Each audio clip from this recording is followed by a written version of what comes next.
It's recording. Yes, sir. So I'll be talking about Cantor sets and some of its properties. The properties we are concerned with are we're going to show that it has empty interior, it's compact, it's perfect, and it's also uncountable. It's an uncountable set with measure zero. So we do know that any countable subset of real numbers has Lebesgue measure zero, but this is an example of an uncountable set which has measure zero.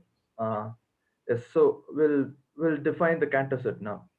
So what we'll do is we'll take the interval, we'll split every closed interval into three parts and remove the middle third of the open interval, the middle third open interval.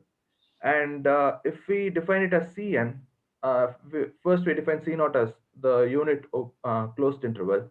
And for every such C1, C2 and all, we subtract from the Cn minus 1, the open intervals composed of the union, the middle third of the open intervals, closed intervals. So if we do that, then we can see that C1 is equal to 0, comma 1 by 3 union 2 by 3, comma 1.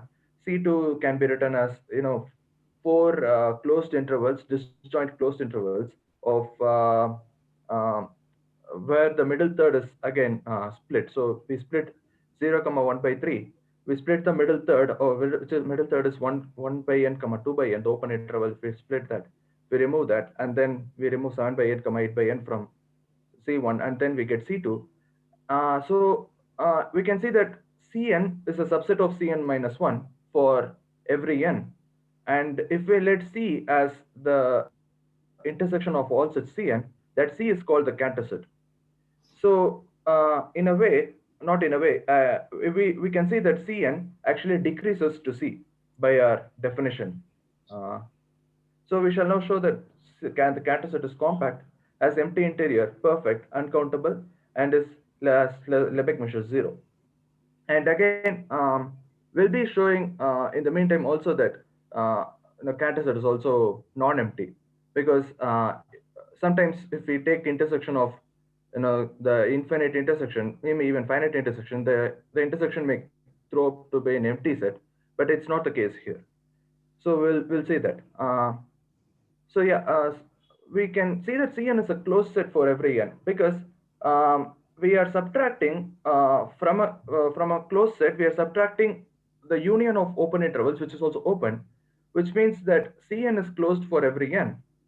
And because Cn is a subset of the closed interval 0, comma 1, Cn must also be compact, because 0, comma 1 is compact. And so Cn is compact for every n in n, and therefore the intersection of all Cn, which is the Cantor set C, is also compact. So that's why the Cantor set is compact. We then show that the Cantor set has empty interior. Without loss of generality, we can assume any open interval that is contained in 0, comma 1, because our job is to show that no no interval, open interval is contained in no non-empty open interval is contained in C. So if there is like if any open interval exceeds this limit, if any open interval is outside this closed interval, then evidently it is not even contained in 0, comma 1, so it cannot be contained in C. So that's a very trivial point. So yeah, so if we take any open interval a comma b in 0, comma 1, we can now see that there is no open interval of the form the middle third, 3k plus 1 by 3 power n, comma 3k plus 2 by 3 power n, where k ranges from 0 to 3 power n minus 1, because only then this open interval will be contained in 0, comma 1. So no open interval intersects C, because this interval is disjoint from Cn, and because C is the intersection of Cn, it follows that this also does not intersect C. Now, if we make n large enough such that 2 by 3 power n minus 1 is less than b minus a. Now, what is the significance of this relation is that um, because this is twice 1 by 3 power n minus 1, so we must this b minus a must entirely contain an interval of this form, k by 3 power n minus 1, comma k plus 1 by 3 power n minus 1. Now this closed interval will definitely contain an open interval of this form. So because this closed interval contains this open interval, and so a comma b contains this open interval, but then this open interval is disjoint from C. Therefore, C is a comma b is not entirely contained in C, which means that C has empty interior. So next, we'll move on to the perfectness. So we need to show that every Maybe you can yeah. go a bit slow. I mean, Okay, yeah, sure, sir, sure. I mean, Yes, sir. most I'm sure So most if of you have, must have seen Cantor set.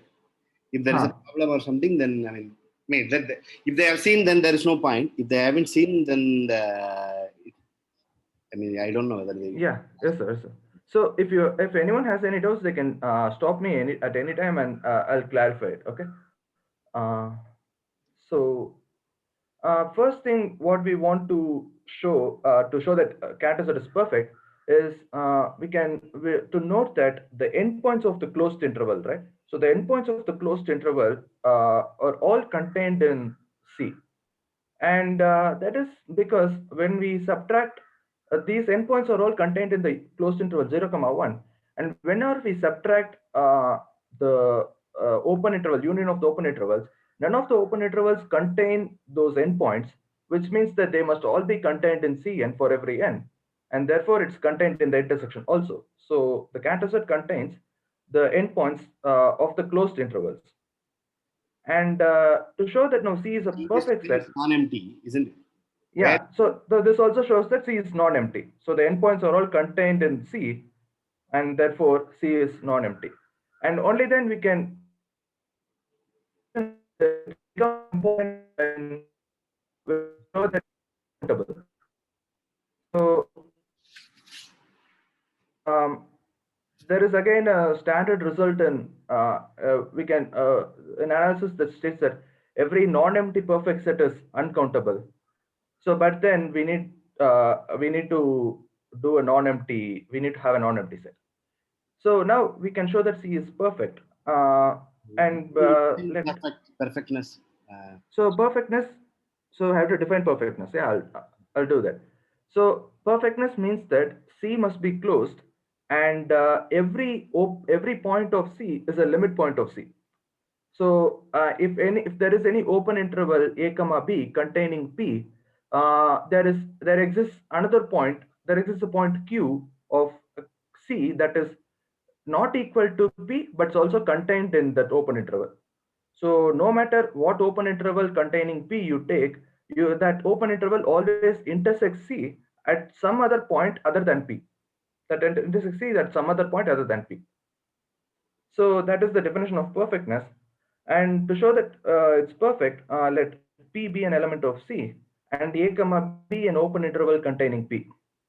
Now what we'll do is we can define delta as the minimum distance between A and B. So what I mean by that is, so if take P minus C and B minus P and select the minimal value out of it.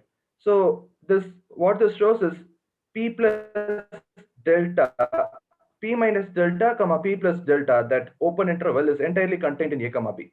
So if we take delta as the minimum of this value, then delta is also greater than 0 because P cannot be A or B, otherwise it won't be contained in this open interval. So delta is greater than 0, but again, P minus delta comma P plus delta is contained in A comma B. Now then what we'll do is we use the Archimedean property, and we can choose n large enough such that 3 power minus n is less than delta.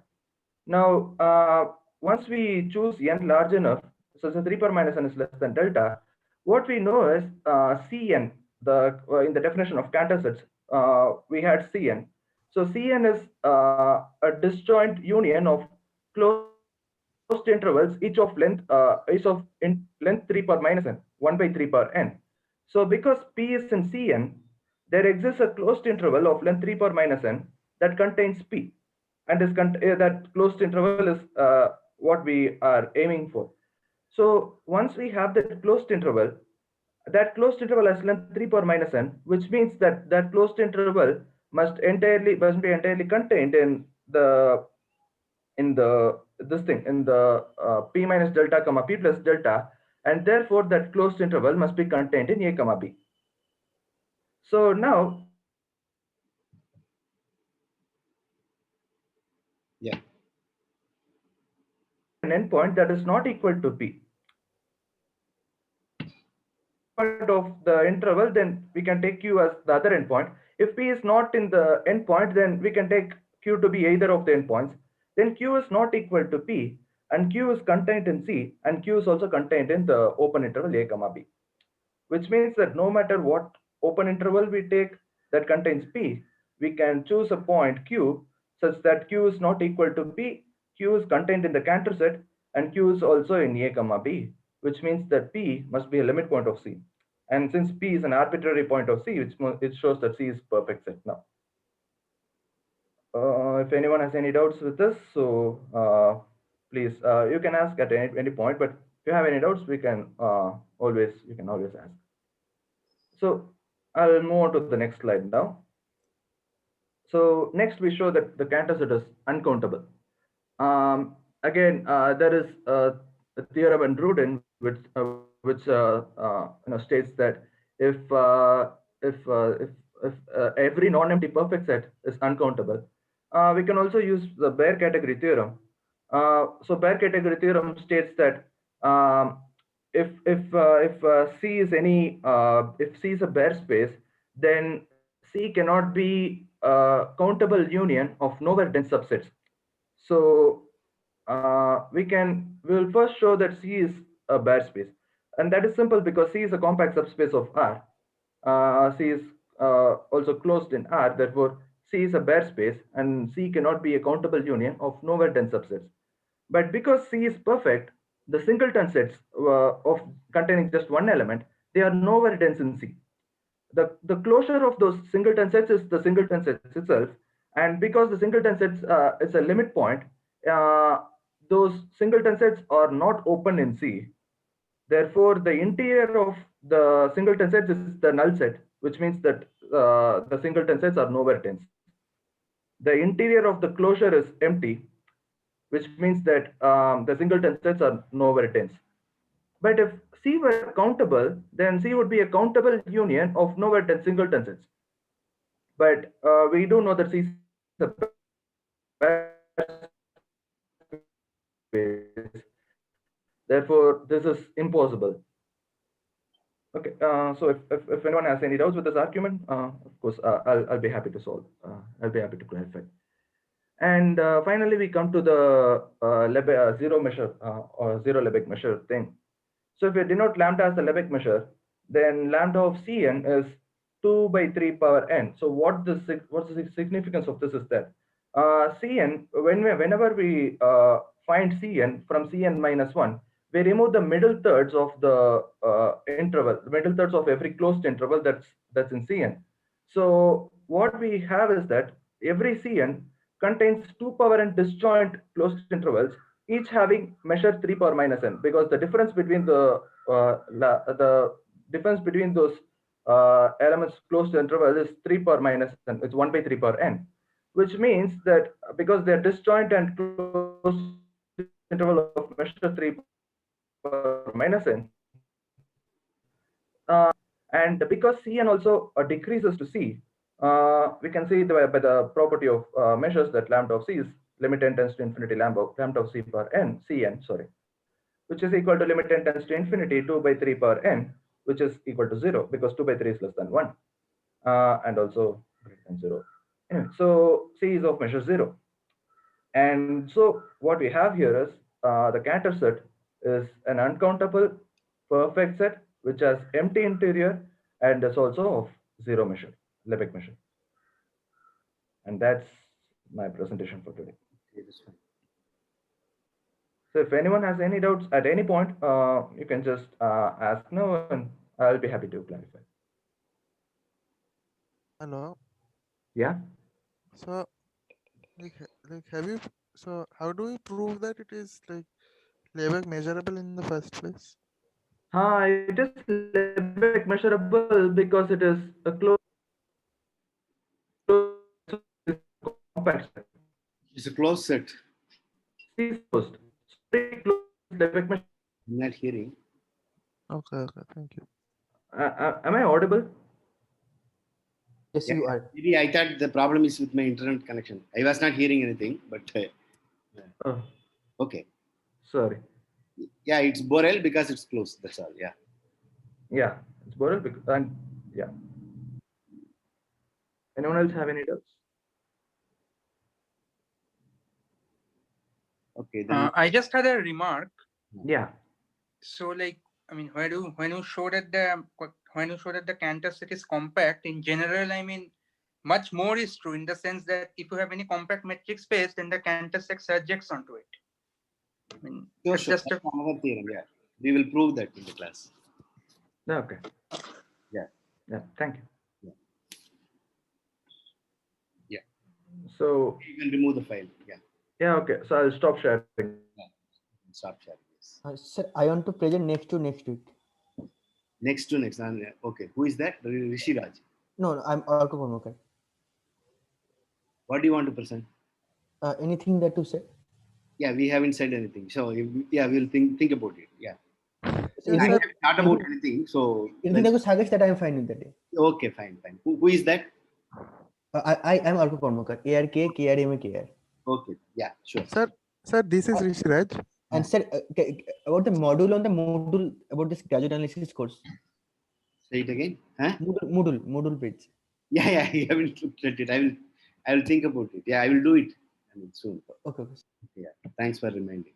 Okay. Okay then. So if you have removed the file, I will start sharing my file. Yeah.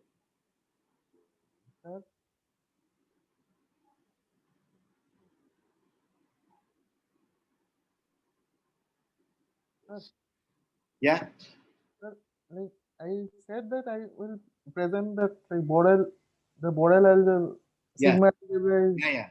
Yes. countably generated, and additionally you have to show that No, countably generated is clear. I just remarked, no? You can take intervals of rational endpoints and that will generate anyway. yeah. So Countably generated is clear. sir, okay. In addition, you asked to show that it has the same cardinality as that of the real numbers. Correct. That's what one has to prove. Yeah. Sir, okay. So would it be fine if I present it next week Tuesday? Yeah. If you know the proof, yeah. If you have found the proof, then you can do it next week. Yeah. I mean that proof, whatever you do, it will not be satisfactory. So you can try to prove as much as you want. Okay, no problem. Next Tuesday you can do. Yeah. Hi. Is that okay? Can you hear me? Yes. Thank you, Okay. sir. Okay then. So what's happening? My screen is not coming.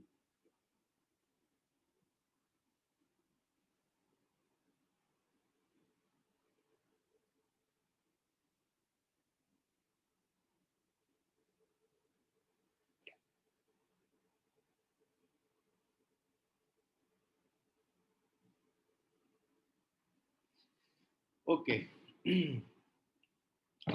So okay. So next our next one.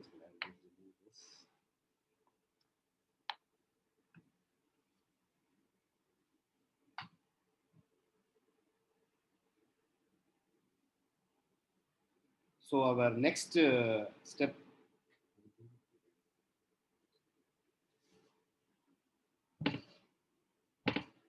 Okay. So we have defined measure and we have studied some of the properties.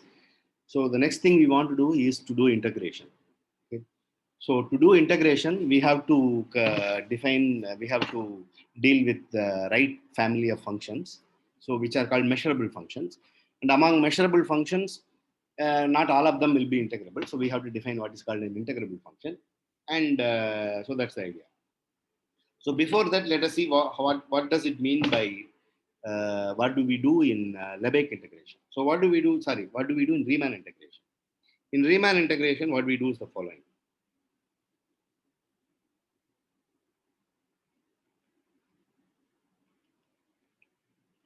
So in Riemann integration, if you have a function, say let us say you have a function from AB to real number, okay, and if it is some nice function means whatever we do, the integral exists.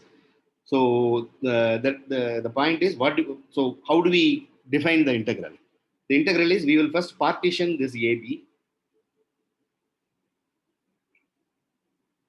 So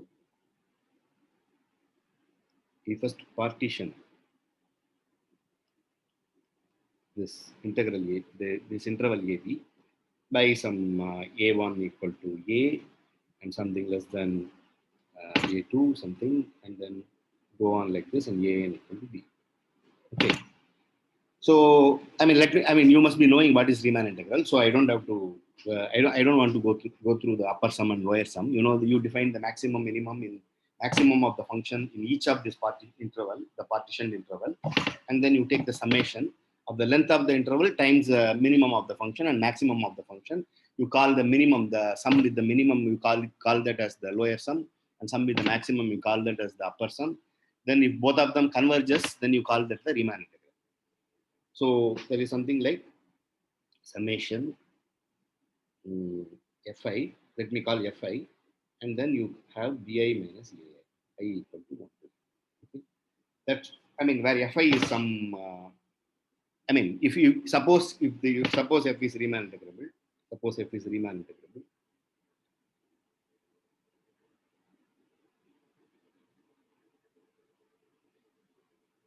then this will converge. I mean, you take any where Fi equal to some F of some A, F of some X, X naught, where X naught is in AIBI. You take any point in AIBI and you define F of X naught, then you this will, I mean, that should depend on I.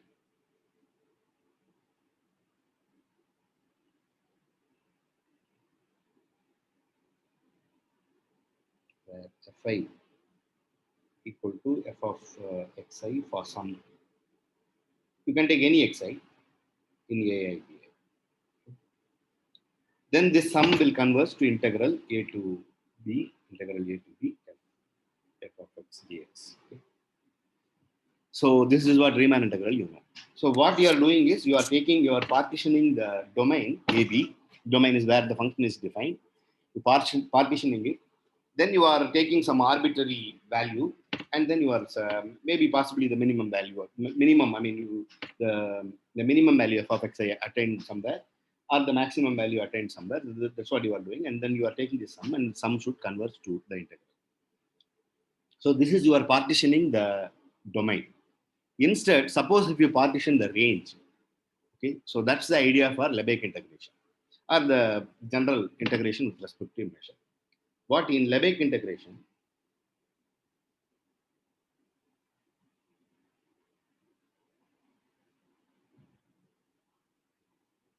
we partition the range. That is, if you have some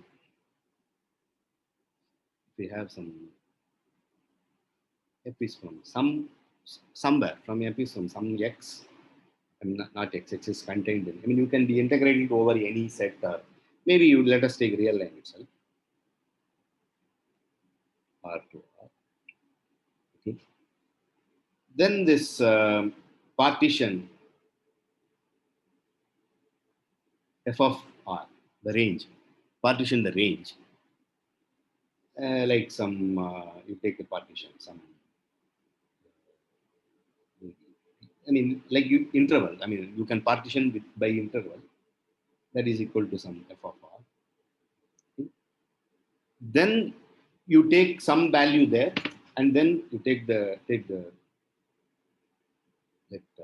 what I call is, you want to call, maybe I will AI equal to F inverse of TI. I will define what F inverse is. I mean, you must be knowing this. Then you consider this sum. Okay? Consider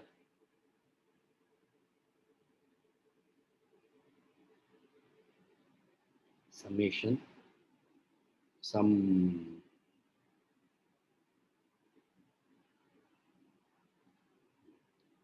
It's lambda of F inverse Pi, or you call it as AI, no? Call it as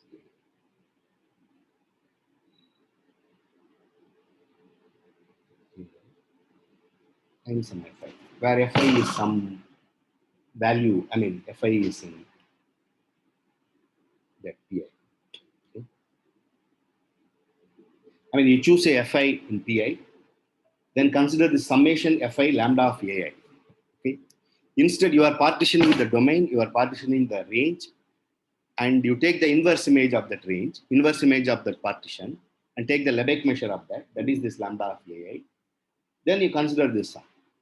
This sum, suppose if it converges, then you call that as a Lebesgue integration. So this, if this converges, you call this sum S with respect to that partition P. Okay? And if SP, that partition converges, then we say, I mean, then F is Lebesgue integration. We will define everything rigorously, Lebesgue. Okay. So the idea is to partition the range rather than partition the domain. So then it contains, I mean, then this coincides with the Riemann integration. And this is a very nice class. It gives a very nice class. And they are, I mean, they form a very nice class in the sense that they form a Banach space. They are complete. The collection of functions is complete. And you can integrate many functions which are not Riemann integrated. So that is the idea. So to do these things, we want to define what is called measurability. First, we want to define what is called a measurability. Then we want to define the integration for positive measurable function. Then we want to extend it to some I mean, more general function, not all measurable functions. We define the class of integrable function, then define integration for that. Okay. So that is the idea. So for that, you want to define what is called measurability. So measurable function. That is the definition we want to do.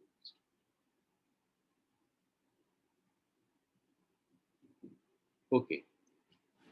So before defining measurability, so I hope all of you know what. So if you have a function, let phi be a function from x to y. X and y are some set. Okay, x, y is some set. And you define a function phi from x, y. Then for any a contained in y, you can define phi inverse a equal to all those x in x such that phi of x is in a. I mean, so I'm sure all of you know this. If you have, I mean, this is not the phi is not invertible or something. Phi is just if you have any function, then you can form the inverse image of a set. If you have a set contained in the range A range, then you can form the inverse image of that. Okay? So that is what I am calling it phi inverse of A. Okay? So this inverse image, so you must have seen, I mean, if you have a continuous function, then you know that a continuous function, a function is continuous if and only if inverse image of any open set is open. Okay? So it brings back the open set. If you bring back an open set from the range to the domain using this function f, then it should be open. That's what a continuity is. Here measurability, we just, if you have a measurable set, we generalize that.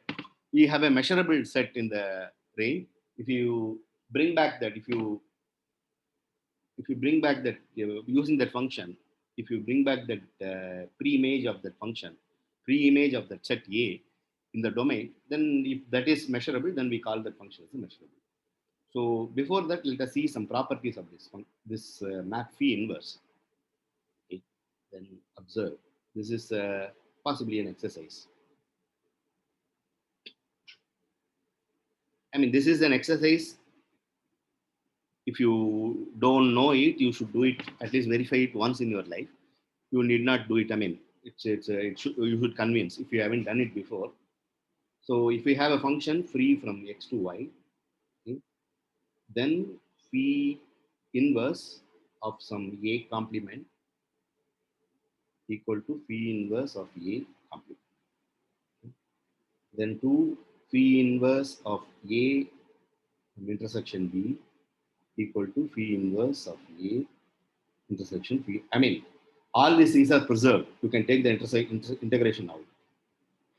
Phi inverse of union of any collection equal to, I mean, let's in uncountable also it works. Okay, let me just say for any collection, then that is equal to union of n equal to 1 to infinity P inverse of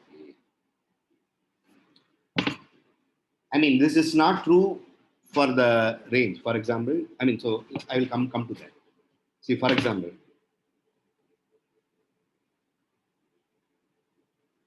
not true. Not true means in general it's not true. It may be true. For example, if you have what I'm going to write may be true, but it's more generally not true. May not be true. Let's say.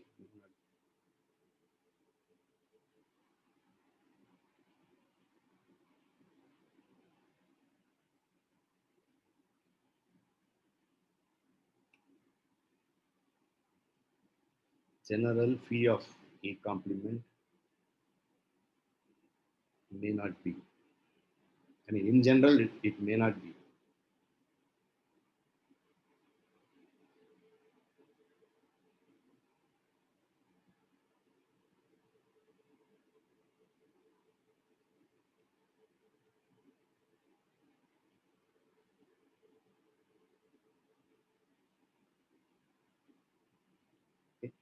So if you take the image of something, if you take the image map, if you can, I mean, there is a map from sets to sets. Okay, you have the subsets of the domain to subsets of the range. If you have a function from p from x to y, then you are defining a map from sets to sets, subsets of the domain to subsets of the range. Then that map, the range map, may not preserve complements and intersection. Okay, that's because if it is not, I mean, if p is not 1 1, if p is not a bijection,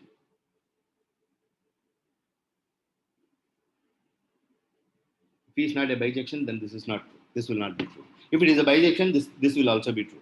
Okay. So on the other hand, these things are true. Why are these things true? You can just, I mean, I'm just orally verifying it. So this is true because a function, you know what the definition of a function, the function is well defined. It has only one image. If you have a, if we are given a x in x, if we have a x in x, then f of x is only one element. There is an element and it's well defined. The function is something called well defined. So it's because of the well definedness of the function, all these things are true. So how do you verify that? If you have a, so you have to verify these are all sets, of course. So to verify this, so you have to verify that these two sets coincide. To verify this, you have to show that the left hand side is contained in right hand side and the right hand side is contained in the left hand side. So I mean, I'm just orally verifying. If you haven't verified in your life before, you have to verify it at least once in your life if you want to do mathematics, of course. So if we have a x here, x in p inverse A complement, that means, so let maybe just verify one verification one, proof of one. Okay? So if we have a x in p inverse A complement, I will verify only one direction, so it will be clear. Then this just implies phi of x is in A complement. So by this I mean that, by this it means, I mean, this is not the right thing. When I say phi of x, that means that the phi of x is well defined. I'm using the fact that phi of x is well defined. This actually means that there exists a y in A complement such that phi of x equal to y. Okay, but this also means that there does not exist a y in A such that phi of x is equal to that. I mean, because the function phi is well defined.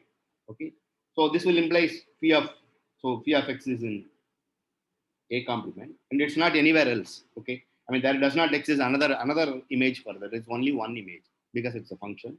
So because of that, it will follow that phi of x is not in. We have to show the other side. We have to, so phi of A. What do you have to show? We have to show that. I mean, this also means that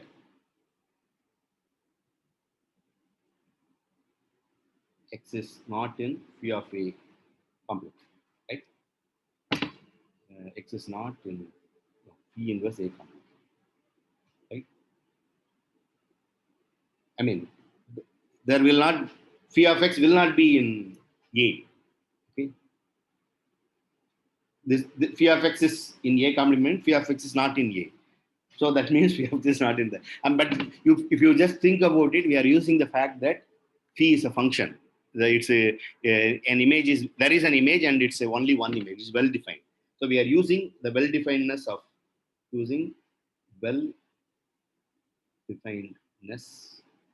of phi. Okay, in verifying these three properties. Anyway, I leave it as an exercise. These three properties, I leave it as an exercise, and so you should realize that we are using the fact that the well definedness of phi, and inverse is well defined if and only phi is bijection. Phi is a bijection. Okay, otherwise the inverse is not well defined. So when the inverse is well defined, then the range will also satisfy these things. I mean, when the phi is bijection, then the range will also satisfy this property, which I have written it in the bracket. Okay? So in general, that is not true. Okay, so that is what we do. So why do we do this? We want to do because we want to define what is called a measurability. Okay. So maybe before that, I will make one more observation. So this is another. So this thing, what the three properties we have defined. So if we have a phi from x to y, okay, and this f is a sigma algebra of subsets of y, okay, then the phi inverse f, which we define as phi inverse f, that is equal to all those a, no, not all those a, just phi inverse of a, where a is in this script f. Okay, so this is a sigma algebra. Okay, so if we have a function, any function, there is no continuity or anything. If you have any function from x to y, and y has a sigma algebra, then the sigma algebra of structure of y, you can bring it back to x.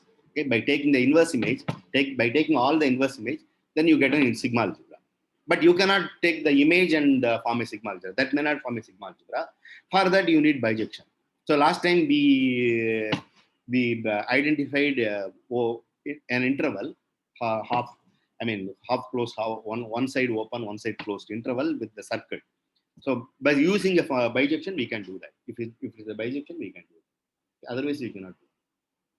So if we have a sigma algebra in the range, sigma algebra of subsets of the range of a function, then you be using that function, you can bring it back and form a sigma algebra. Okay? So that is one observation. That is clear from the property 1 to 3 I have written. So now the definition. Phi is a function from x to y. Okay? And f is a sigma algebra of subsets of x. Maybe it's okay. It can be there, but I want to say you have some set x, y are two sets. And you have two sigma algebra subsets of y. Okay.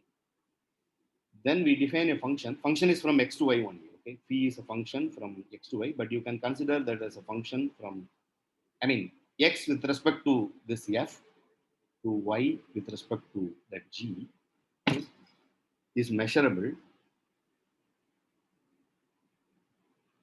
if phi inverse of a is in f for all a in g.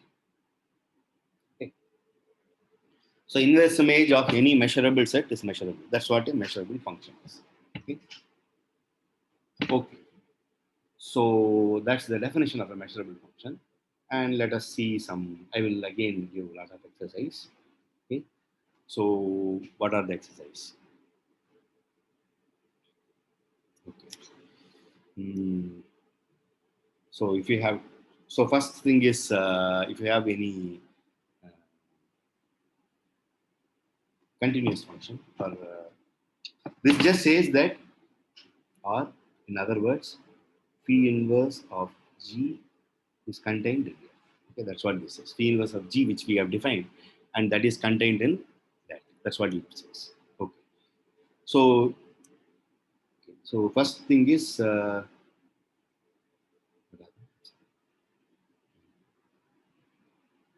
So in real line, with respect to Borel sigma algebra, consider R.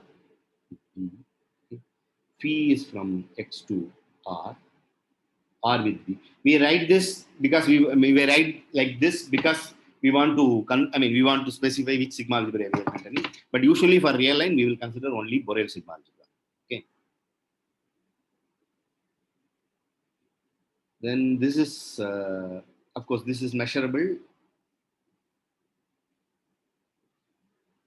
So it is measurable if and only if if you have any Borel set, you have to bring it back. Maybe I will say something else and then come back to this. I'm sorry, I will erase this and I will say something else.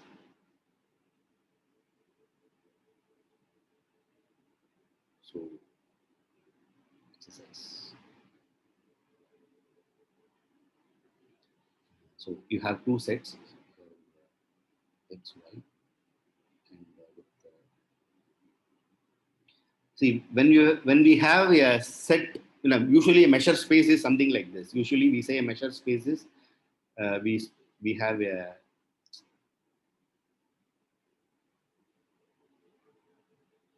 a set X and we have a sigma algebra and a mu. We say it's a measure space. But if you don't have a mu, we just have only this.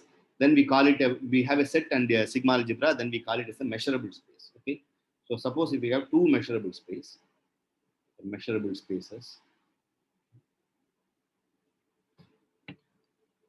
and G equal to a sigma algebra generated by some A, where A is some collection, any collection of subsets. That is, this A generates the sigma algebra. You have a, say, for example, open intervals will generate the Borel sigma algebra. Okay. So this is some collection. Then phi from X to Y is measurable if and only if phi inverse A is in script F for all A. Okay. That is just clear. That is because we have this first 1, 2, 3. We have defined this 1, 2, 3. Because of this 1, 2, 3, we can take the complement will come. So it's enough to check that condition, measurability condition, for a generating family. Okay, if that is true, then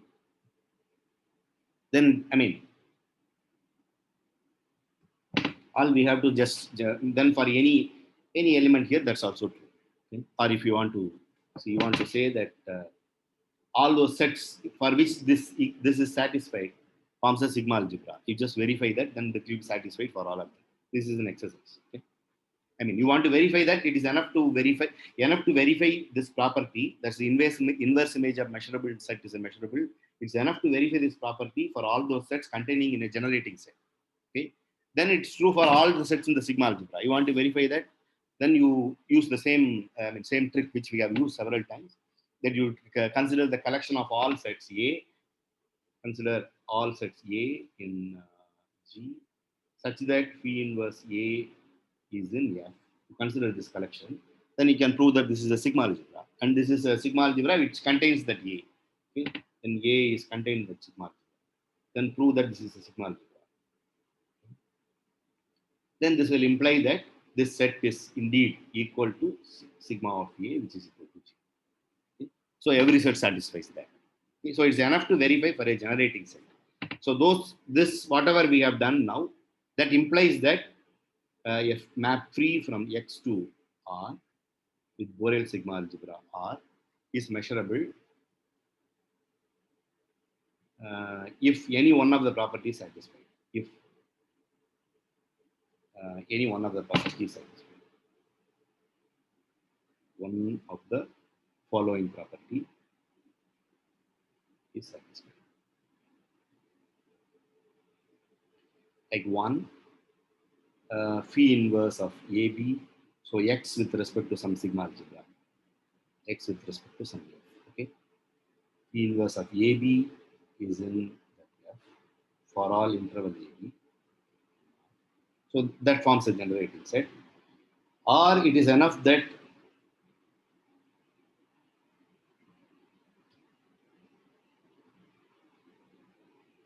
phi inverse of minus infinity t is in F for all t, or whatever, phi inverse of t infinity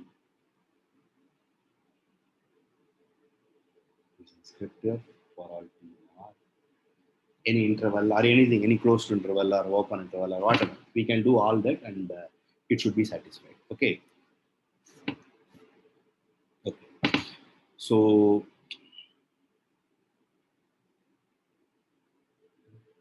this is true for all that. Okay. So I am seeing only Abhiram there. Okay, I hope others are also listening. Okay. Okay. So okay, then what else? Then another exercise. So if you have a metric space and if you have functions between metric spaces, if you have x to y, xy are metric spaces, then phi is continuous, implies phi is measurable. That is just clear. I mean, here I'm taking, when I don't specify anything, then I'm taking the Borel sigma algebra. XY are metric spaces, then some function is continuous with respect to the metric, then it is measurable with respect to the Borel sigma algebra. We have to verify that inverse image of anything in the Borel sigma algebra is Borel. To verify that, it's enough to verify for a generating set which are open set. So inverse image of open set is open because it's continuous. So because of that, this is true. So I have verified this. Okay. And another, so I don't know how, so this is 4 maybe. I don't know how many exercises I don't know. I will just write exercise. Okay. I will not number. So if phi 2 map from x to y, and if this is from y to z, then x to z. So these two are measurable. Then this implies this is measurable. So that is also clear. You take the inverse image and that then you can, I mean, that's because P of P inverse of A equal to P inverse of P inverse of A. Because of that. Okay. So because of that, this is measurable. Then the next exercise is, I mean, you should get convinced about all these things. Okay, that's why I'm saying. If we have a function free from x to Rn, and if you have a function from x to Rn, if you have a function from x is a measurable space, I'm not specifying what the sigma algebra is. So if you have a function from x to Rn, then this function can be written as such that phi equal to phi1 up to phi n, where phi n, phi I is a map from R to, sorry, x to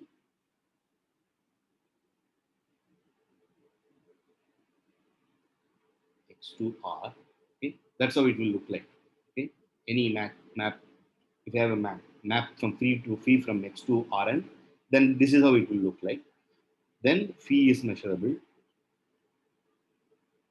if and only if each phi I is measurable. So the proof, this is also an exercise. I'm orally telling you the proof. So first you want to say that suppose each phi I is measurable, then you want to prove that phi is measurable. So to do that, what will we do? See, first you verify that all those, I mean, this is with respect to Borel sigma algebra and Rn. The Borel sigma algebra of Rn is generated by open balls, or you can say it is generated by squares or something, or squares or Borel sigma algebra of Rn is generated by this kind of set. I mean, this is pi is what is the notation? You would write it like this: minus infinity ti, and the product. This is the product, no? I mean, how do we write the direct product? I equal to, maybe I will directly write.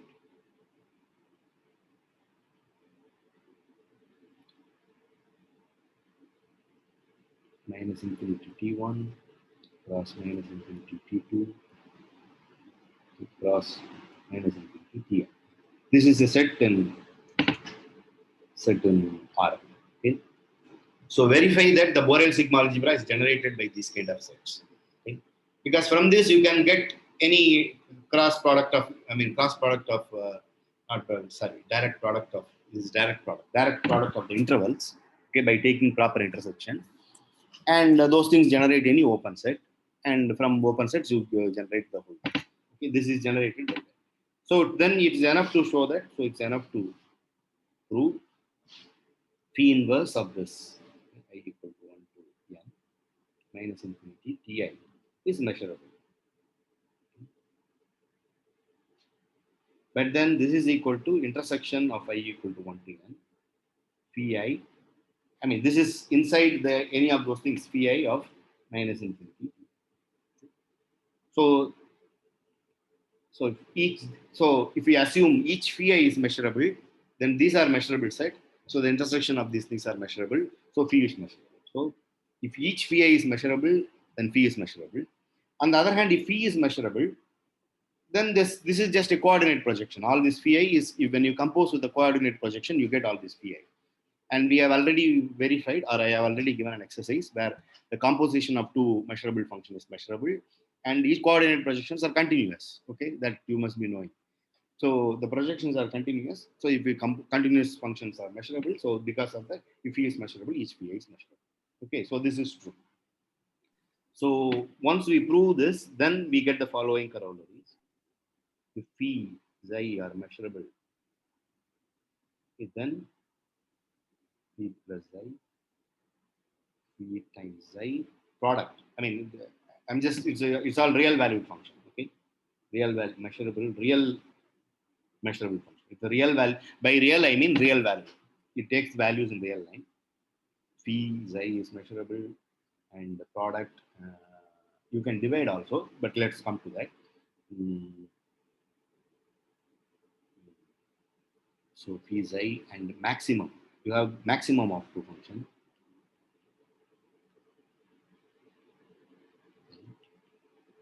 You can define maximum of two functions. If you have two, minimum of these are all measurable. This is also exercise. I am not giving this as an assignment. These are all very easy, so that's why I am not giving it as an assignment. But it's all easily you should be verifying. So, Yeah. So phi and psi are real valued or Rn valued? Yeah. which one? Phi I. The earlier one. Phi and psi are real valued. I am coming to the corollary. Okay. The corollary is, I said real valued, no? Okay, sir. So good that I am hearing somebody is listening. Okay. So if we have two functions which are real valued function, takes values in real line, then the sum product, I'm taking sum and product. Sum you can take, but the product it has to be real value. So you're taking the product. I'm talking about maximum, minimum, so it has to be real value. So maximum of two functions, minimum of two functions, they are all measurable. Okay? That is just clear. You can define from x to R2, the function R2, you can define it as phi of x, j of x. Okay? If phi is I, if these two functions are measurable, then this function is measurable. This function to R2 is measurable. Okay. So once that is measurable, good, I can see some people. So if this is measurable, then from R2 you can take the product map, which is a continuous map. You know the product, sum, or continuous map. Or you can take the maximum. That's also maximum can be defined as maximum of phi xi, which you can define it as, how do you define it? P plus xi plus p minus. Is that right? How do you define it? This is maximum, no? Yeah. This divided by 2, I guess. Yeah. This is maximum. Similarly, minimum you have to put a minus. Okay. Right? So using that you can see that each of them are measurable. So this is measurable. I mean, we have to do all that. So we can't directly. I mean, we have to verify each of them are measurable, and that's how we have to do. So all these things are measurable. That's right. Okay. So then what? Okay. So I want to talk about the maybe that I will give. So I will give some assignment now. The assignment A1. So the division is also measurable. Okay, if we, oh no. Of course, you don't have to verify the division. All you have to do is if phi is measurable, then define a function like Sir, yeah. is any continuous function measurable? Yeah, we just said no. Continuous functions are measurable. No, universally okay, the fine. open set is open. Continuous function satisfies that. I So thought it was only for metric spaces. yeah, without metric spaces, how will you define continuity? As topological spaces. I mean, Oh, yeah. It's everywhere. It's true. I mean, I said metric okay, fine. spaces. You can say topological spaces also. Fine. When you are taking the Borel sigma algebra, which is generated by open set, okay, it is enough to verify measurability for a generating set. Okay, so if whatever the set they are generating, that's what matters. Okay? If you have phi, then you define psi of x measurable. It's a real measurable function. 1 by phi of x if phi of x is not equal to 0 and equal to 0 if phi of x equal to 0. Okay? This is measurable. Okay? You have to do little bit work in the sense that I mean you have to say this. Well, all you have to prove, composition of function is measurable. All you have to verify is you instead of phi you take 1 by x. Okay, 1 by x when x not equal to 0. When x equal to 0, you define a function which is equal to 0. Show that that is measurable. Directly you can show that. Once you show that, then you just compose them and then to prove that this is measurable. Okay. Okay.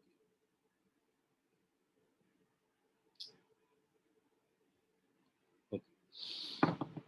So you have done. Once you do this, then we want to prove something else. So this is it's not let's say proposition. Okay, let's prove something because I have been saying on the exercise, but this is also easy. So if we have phi n is a sequence of real measurable function, real value measurable functions, then we have the following. Then so we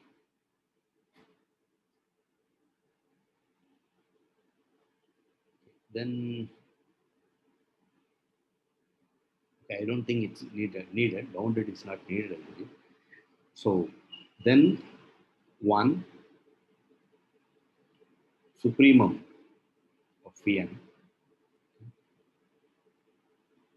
with n, which is another again a function. You can take the supremum. You have a sequence of function.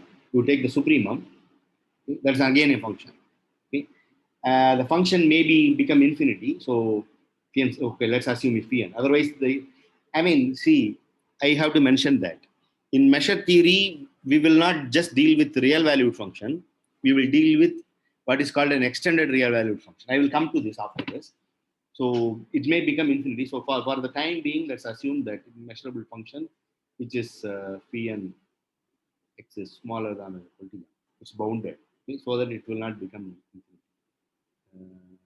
That's okay. This is not it will not become plus or minus infinity. Okay, it's a supremum and infimum or well defined real numbers. Okay?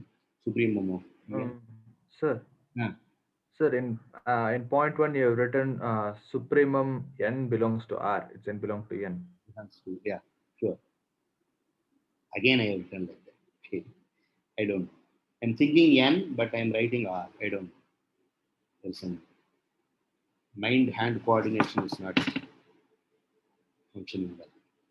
Okay, then the third one. Okay, this is one thing. Then we have to define lim inf of phi n to lim sup of phi n for all measurable. So if you have a sequence of function which are real valued function which are also measurable, then the supremum, infimum, lim sup, lim min, they are all measurable. And we assume they are bounded for a convenience, because we want to define a function as lim sup and other things. That does not become infinity. So proof. Well, all I have to verify is for the supremum. Then for the infimum, you have to take the negative or something, and you have to do. So suppose define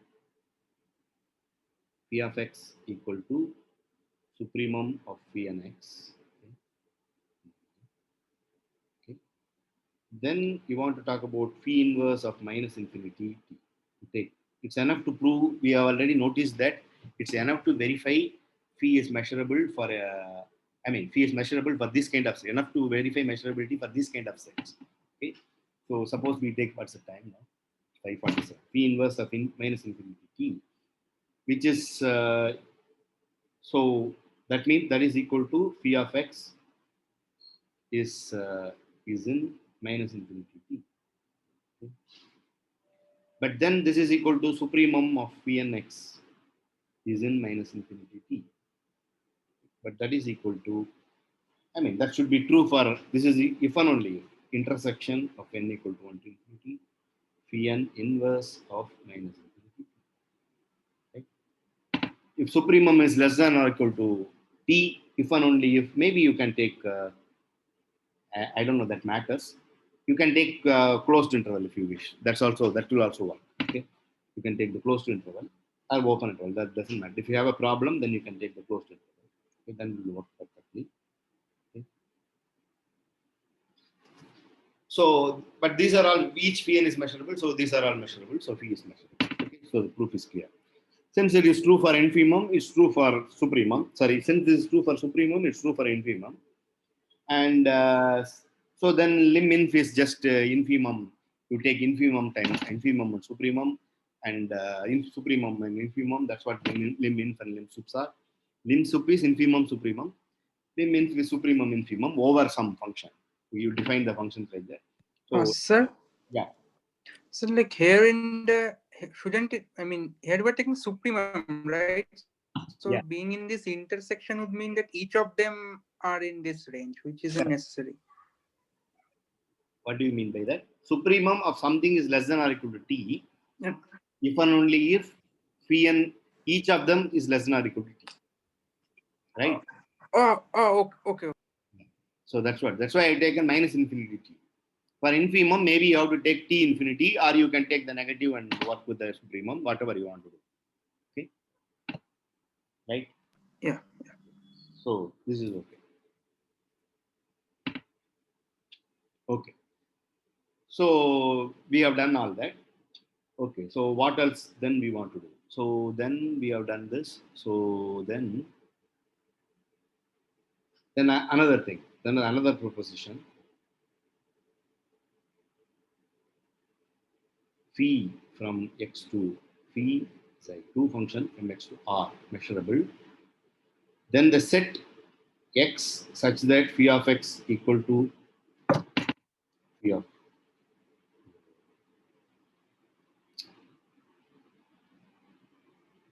z of x is measurable.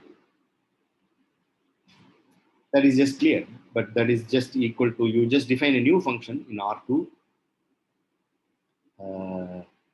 new function in x to R2 such that xy x sorry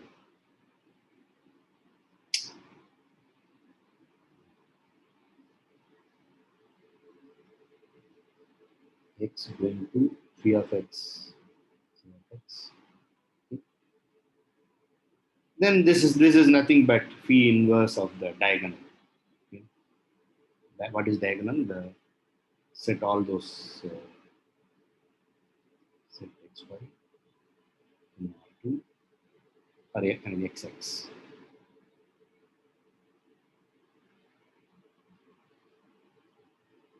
Right? Okay, it is just that you take the diagonal, and that is measurable. It's a closed set, so it's measurable. So you are just taking the inverse. So we have already proved that if you two functions are measurable, then the I mean, this capital, the script phi is also measurable. So because of that. Okay. So now we want to. So now this implies that there is. So if you take any phi n, now it follows that if you take any phi n and you take then the set X such that lim phi n exists is measurable, and you can define the function lim phi n defined on the set A.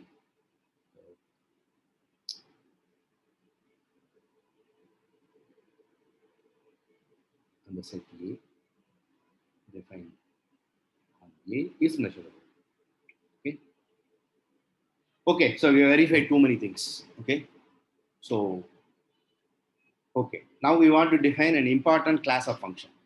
Okay. So what's the time? 53. So I have to stop at 6. Okay. So now we want to define an important class of function. So if we have let X script F be a measurable space,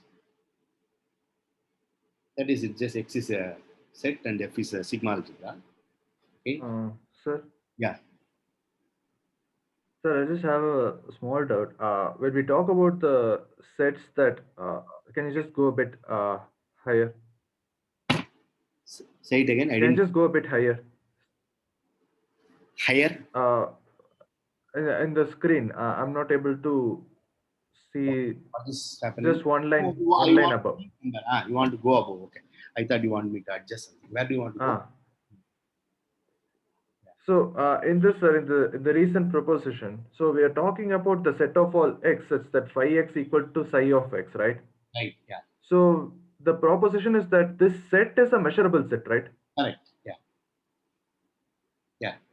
Okay, sir. So you wrote like first you wrote maps, measurable maps, and then you wrote measurable. So I got confused if you are talking about functions or these are all very measurable easy, sets. so I am going a bit fast. Okay. These are all very easy things to verify. Yes, sir. Yes, sir. You should be able to. Yes, sir. So that's why I went fast. Okay. If you have two functions are measurable, then this set is measurable. That is just clear. This is just the inverse. Yes, sir. Yes, sir. Okay. So suppose if we have so that's done. So now we want to define some particular kind of function which we will be using. So X script of be a measurable space. Then for a set A in X, you define. Usually the notation is like this: chi A of X equal to 1 if X is in A, okay, equal to 0 if X is not in A. Okay. Or I will use the notation, this notation also, 1AX, whichever I like. Okay. Same as AX. Okay. So whichever, the point is, this is the problem between where you studied. So if you have studied in ISI, Indian Statistical Institute, then this is what is called indicator function. In statistics, people call in statistics and probability theory, it is what is called indicator function of A. If you have a set A, then you can define a function which is called indicator function of A. In other places, this is what is called characteristic. How do you write characteristic?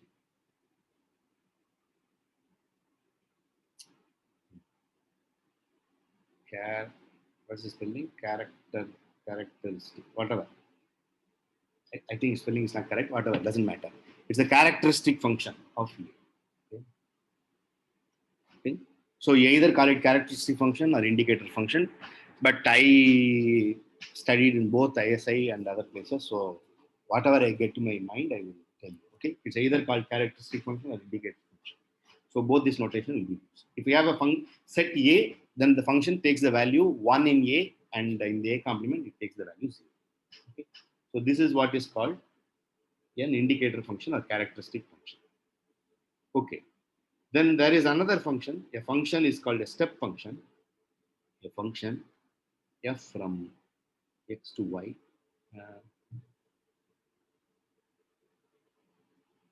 X to y or real line? Real.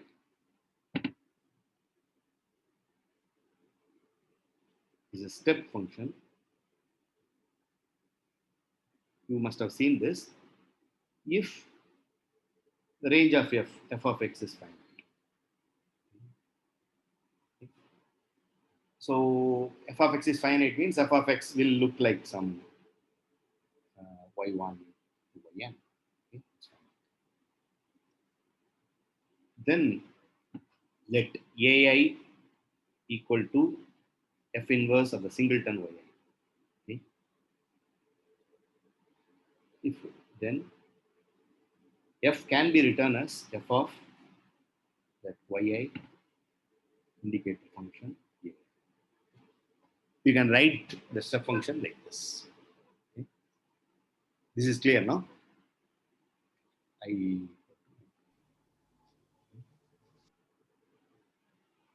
range of f is finite. Then you can. Sir, I have a small question. Is Yeah. that IEAI? What's the notation for the indicator function? One where I have written one ai.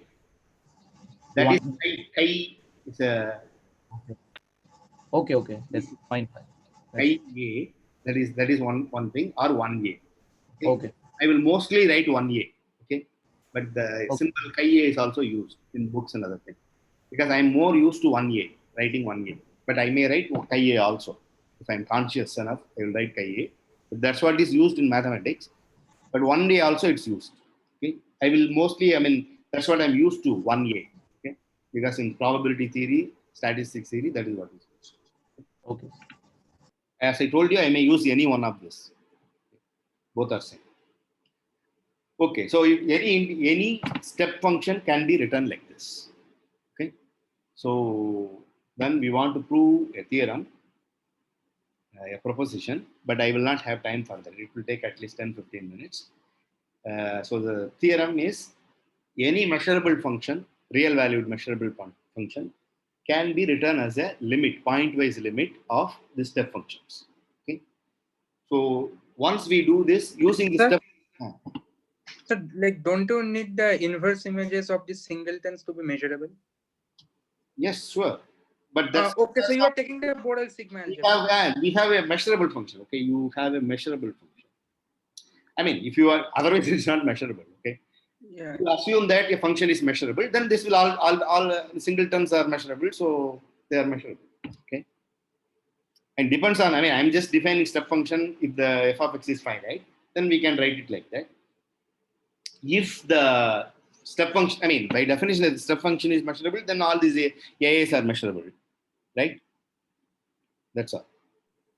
Okay. A measurable function is a step function if the range is finite. Then all these AIs are, of course, measurable.